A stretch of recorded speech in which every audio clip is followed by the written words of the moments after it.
দৃষ্টিতে দরকার ছিল, দেশের দৃষ্টিতে দরকার ছিল, কিন্তু আমরা থাকি নাই। এবার আমি মূল পয়েন্টগুলো ধরিয়ে দিতে চাই। সব বুঝলাম হুজুর, এখন তরিকা কি হবে? কারণ তরিকা যদি না বুঝেন, শুধু আবেগ দিয়ে তো লাভ হবে না, বরং তরিকাও তো লাগবে। আমি মনে করি 3 তরিকার যে কোনো একটা তরিকা হতে পারে, এর বাইরে কিচ্ছু দিয়ে মুক্তি আসার সম্ভাবনা আমি দেখি না। ওই আগেই বলেছি না যে হুজুরের মাদ্রাসায় এসে রাগঢাক করে কথা বলার কোনো জরুরত আমি মনে করি না, খোল্লম খোলে কথা বলা দরকার। 1 নম্বরে আমি মনে করি আরাকানের জমিন স্বাধীন না হলে বাংলার মুসলমানদের ভাগ্য পরিবর্তনের সম্ভাবনা দেখি না।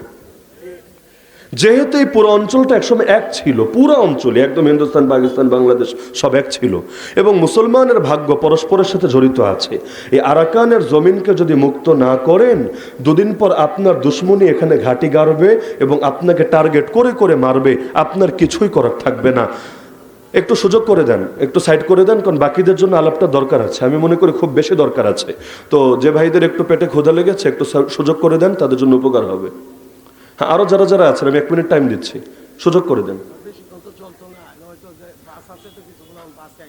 ও আচ্ছা আচ্ছা, বাসও আছে এখানে না?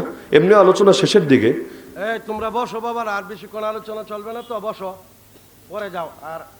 আর 20-25 মিনিট চলবে, বসো, তো যায় না, বসো।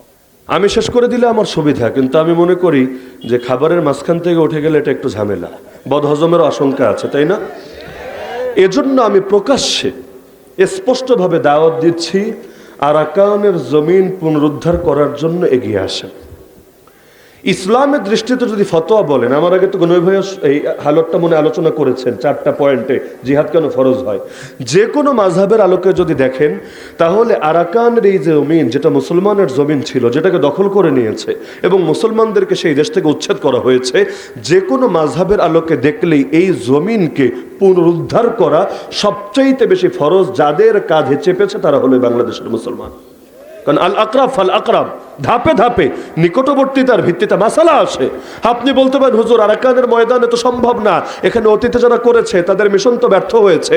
একবার না পারিলে দেখো শতবার, এটা দুনিয়ার সব জায়গায় বুঝবা, এখানে বুঝবা না।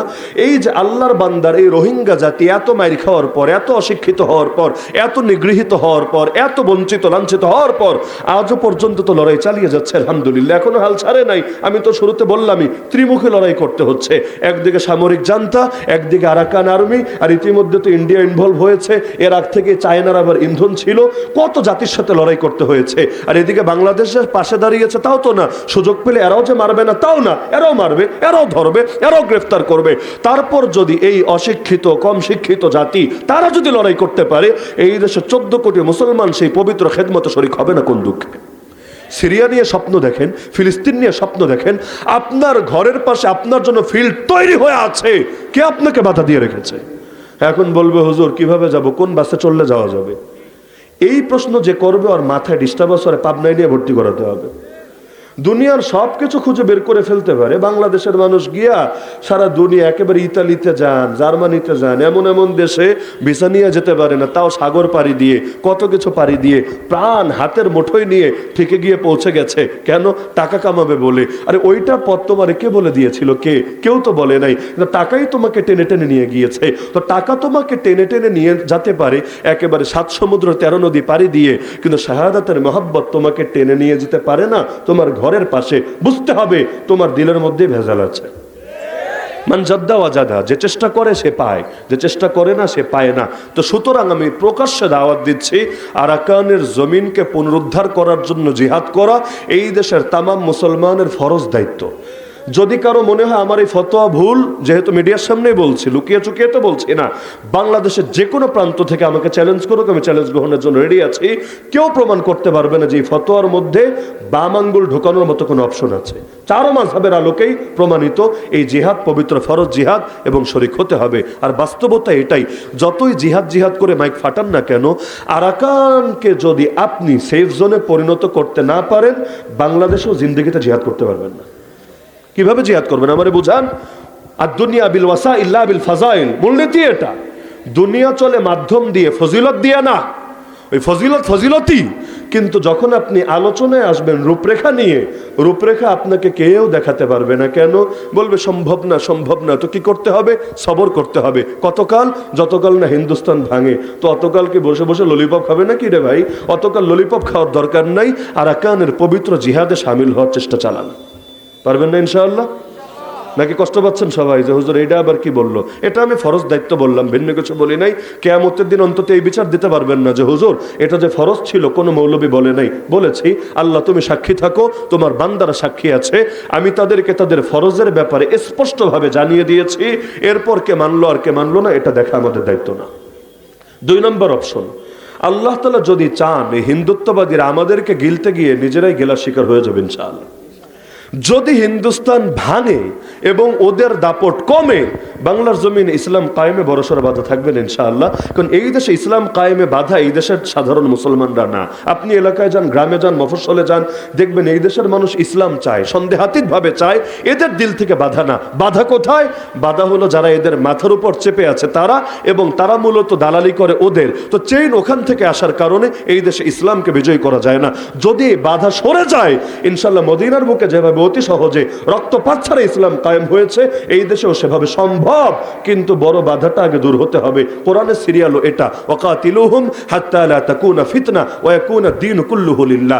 আগে ফিতনা নির্মূল করতে হয়, পরে দিন কায়েম করতে হয়। কারণ সাপ যদি বাকি থাকে ছোবল সে মারবেই। সাপ যদি মরে যায় তাহলে আর ঝামেলা থাকে না, শান্তিপূর্ণভাবে সব কাজ করা যায়। তো এই অঞ্চলে যারা যারা দিন কায়েমের পথে সবচাইতে বড় বাধা, এর 1 নম্বরে আছে হিন্দুত্ববাদীরা আর 2 নম্বরে আছে পশ্চিমের সাম্রাজ্যবাদীরা। এই 2 শক্তির যদি পতন হয়, কোমর ভেঙে যায়, ইনশাআল্লাহ ইসলাম কায়েমের পথে খুব বড়সড় বাধা থাকবে না। এরপর যদি এই জাতিকে ঐক্যবদ্ধ করে সংগঠিত করে একসঙ্গে ময়দানে নামাতে পারেন এবং একটা সফল বিপ্লব করতে পারেন, ইনশাআল্লাহ আগামীর বাংলাদেশ ইসলামের বাংলাদেশ হবে, আগামীর বাংলাদেশ কোরআনের বাংলাদেশ হবে। এই 2 তরিকার বাইরে গিয়ে 3 নম্বর যত তরিকা হতে পারে, ভোটাভুটি হোক, তন্ত্রমন্ত্রই হোক, এগুলো দিয়ে ইসলামকে বিজয়ী করার আশা করে কোনো লাভ নাই। হ্যাঁ, এগুলো অস্তিত্ব রক্ষার লড়াই হিসাবে যারা করছে করুক, এতে কিছু কথা বলার সুযোগ পাবে পাক, এতে কিছু ঝামেলা মুক্ত থাকবে থাক। কিন্তু বাস্তবতাকে সাক্ষী রেখে বলা যায় এই তরিকা আর যাই হোক অন্তত ইসলাম বিজয়ী হবে, এই স্বপ্ন দেখে লাভ নাই। তাহলে ইসলামকে বিজয়ী করতে চাইলে লড়াই করা লাগবে নাকি লাগবে না? এই লড়াইয়ের জন্য মানসিকভাবে প্রস্তুত আছেন তো ইনশাআল্লাহ? খালি মানসিকভাবে থাকলে হবে না, শারীরিকভাবে থাকেন ইনশাআল্লাহ। আমি ছাত্র ভাইদেরকে বলবো, যুবক ভাইদেরকে বলবো, আর কিছু পারেন বা না পারেন, ওই একটা কথা আছে, মায়ের উপর ওষুধ নাই, দৌড়ের উপর ব্যায়াম নেই। শুনেছেন না? মায়ের উপরে ওষুধ নাই, দৌড়ের উপর ব্যায়াম নেই। আর কিছু পারেন বা না পারেন, অন্তত নিজেকে মানসিকভাবে তো রাখবেনই, শারীরিকভাবে প্রস্তুত করেন। অন্তত আর কিছু পারেন বা না পারেন, যে বাকিগুলো করলে ঝামেলা হবে, দৌড়াতে তো পারবেন, কেউ কিছু বলবে না। আসরের পরে ক্রিকেট ফুটবল না খেলে 1 দৌড় মারবেন, একেবারে 10 কিলো 20 কিলো যা পারেন ধীরে ধীরে বাড়ানোর চেষ্টা করবেন। প্রথমে 500 মিটার 1 কিলো দিয়ে শুরু করেন না, যেতে যেতে ইনশাআল্লাহ 20 কিলো 40 কিলো পারবেন ইনশাআল্লাহ। এই দৌড়টা নিয়মিত করেন, না হলে 7-8টা নিয়মিত কাটেন। অন্তত শরীরটা ফিট থাকুক, সুস্থ থাকার জন্য দরকার আছে, ইবাদত করার জন্য দরকার আছে, আর আল্লাহর দ্বীনের জন্য কিছু করতে চাইলে তো দরকার আছেই। তো এই কারণে শারীরিকভাবে প্রস্তুত থাকেন আর জ্ঞানগতভাবেও নিজেদেরকে প্রস্তুত করেন। না হলে কি হবে জানেন? যে জিহাদের ময়দানে নেমে যদি আবার খারেজি হয়ে যান, তখন আর উম্মতের পেরেশানি আরো বেশি বেড়ে যাবে। যে নাই মামা একটা ছিল, এখন দেখা গেল মামা তো আছে কিন্তু মামাই খাদকে পরিণত হয়েছে, তখন আবার এটা আরো বড় পেরেশানির কারণ হবে। তো সুতরাং এলেমও লাগবে, এমন যাতে না হয় চোখে এমন চশমা উঠালেন, ওই চোখ ওই চশমা দিয়ে তাকালে সবাই রেখে কাফের কাফের কাফের কাফের দেখা যায়, আর একমাত্র নিজের এই পিওর মুসলমান খাঁটি মুসলমান দেখা যায়। এই যে সিরিয়া স্বাধীন হলো আলহামদুলিল্লাহ, দীর্ঘকাল পর মুক্ত হয়েছে। আমি মনে করি যদি আর কিছু নাও পাওয়া যায়, এখনো শরিয়া কায়েম হয় নাই, যদি এমন হয় শরিয়া কায়েম হলো না, আমি মনে করি তারপর এই আন্দোলন সফল। কেন?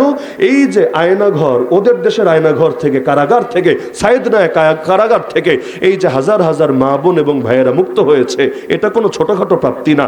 ওদের দেশটা ভাস্কর্য মুক্ত হয়েছে, হাফেজ আল আসাদ, বাশার আল আসাদের মূর্তিগুলো থেকে দেশটা মুক্ত হয়েছে, এটাও ছোটখাটো কোনো প্রাপ্তি না। সারা দুনিয়ার মুজাহিদিনরা একটা প্রেরণা পেয়েছে, একটা চেতনা পেয়েছে, এটাও কম কোনো প্রাপ্তি না। সুতরাং চূড়ান্ত লক্ষ্য যদি অর্জিত নাও হয়, তবুও এই বিপ্লব মোটেও ব্যর্থ কোনো বিপ্লব না।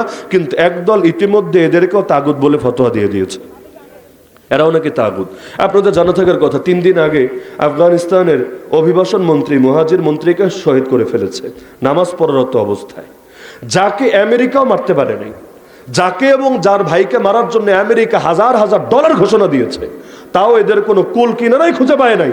কিন্তু এদেরকে এই খারেজিরা নিজেরা হত্যা করেছে। পুরো ওই হাদিসের বাস্তব নমুনা, যে হাদিস বুখারী মুসলিমে আছে, ইয়াকতুলুনা আহলাল ইসলাম ওয়া ইয়াদাউনা আহলাল আওসান, মুসলমানদেরকে হত্যা করবে আর মুশরিকদেরকে ছেড়ে দিবে। ইসরায়েলে গিয়ে মারবে না, আমেরিকায় গিয়ে মারবে না, মুসলমান নেতাদেরকে, ওলামায়ে কেরামকে ধরে ধরে শহীদ করবে। এই আশঙ্কা যে এই দেশেও নাই, বিষয়টা এমন না, এই দেশেও আছে। জেলখানায় গিয়ে আমার এত বেশি একসাথে দেখার সুযোগ হয়েছে, বাইরে একসাথে দেখি নাই, যারা আমরা সালাম দিলে জবাবটা পর্যন্ত দেয়নি, সালাম দিলে জব পর্যন্ত দেয় নাই। কেন? মুসলমানই মনে করতে রাজি না।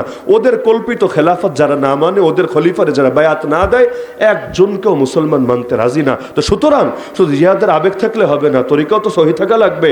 এলেম যদি ঠিকভাবে হাসিল না করেন, এলেমের মজবুতি যদি না আসে, ফিতনার জামানা, ওই ময়দানে গিয়েও বিভ্রান্ত হয়ে যেতে পারেন। আল্লাহ তাআলা আমাদের সবাইকে এই তিনভাবে প্রস্তুতি গ্রহণ করার তৌফিক দান করুন। শারীরিক, মানসিক এবং জ্ঞানগতভাবে নিজেদেরকে গাজওয়াতুল হিন্দের সৈনিক হিসাবে গড়ে তোলার তৌফিক দান করুন। آمين وآخر دعوانا أن الحمد لله رب العالمين. الحمد لله رب العالمين والصلاة والسلام على سيد المرسلين وعلى آله وأصحابه أجمعين. يا رب العالمين يا أرحم الراحمين يا أحكم الحاكمين يا الله, আপনি আমাদের আজকের এই মাহফিলকে কবুল করে নেন।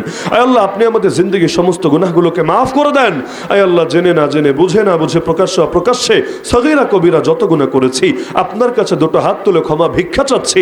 মেহেরবানি করে জিন্দগির সমস্ত গুনাহগুলোকে মাফ করে দেন। আয় আল্লাহ, আমাদের মা বাবা, আপনজন, আত্মীয় স্বজন যারা কবরে শুয়ে আছেন, প্রত্যেকের কবরে আযাব কে মাফ করে দেন, প্রত্যেকের কবরকে জান্নাতুল ফেরদাউসের বাগান বানিয়ে দেন। আয় আল্লাহ, যে মুরব্বীরা এখনো জীবিত আছেন তাদেরকে নেক হায়াত দান করেন, যারা অসুস্থ সবাইকে শিফায়ে কামিল আজল নসিব করেন, যারা ঋণগ্রস্ত সবাইকে ঋণ পরিশোধের তৌফিক দান করেন। আয় আল্লাহ, মালনী মাদ্রাসাকে কবুল করেন, মাদ্রাসার যাবতীয় প্রয়োজন গায়বে খাজানা থেকে পূরণ করেন। আয় আল্লাহ, এই মাদ্রাসার দিকে আপনার বান্দাদের দিলকে ঝুঁকায় দেন। আয় আল্লাহ, সব দুশমনি থেকে, সব হিংসুকের হিংসা থেকে এই প্রতিষ্ঠানকে আপনি হেফাজত করেন। আয় আল্লাহ, এখানকার প্রতিটা তালিবুল ইলমকে জামানার শ্রেষ্ঠ হক্কানি রব্বানি হাফেজ আলেম মুবাল্লিগ মুজাহিদ দায় হিসাবে কবুল করেন। আয় আল্লাহ, আমাদের শেখ আব্দুল কাইয়ুম সাহেবকে নেক হায়াত দান করেন। আয় আল্লাহ, সিহাত এবং আফিয়াতে জিন্দেগি নসিব করেন।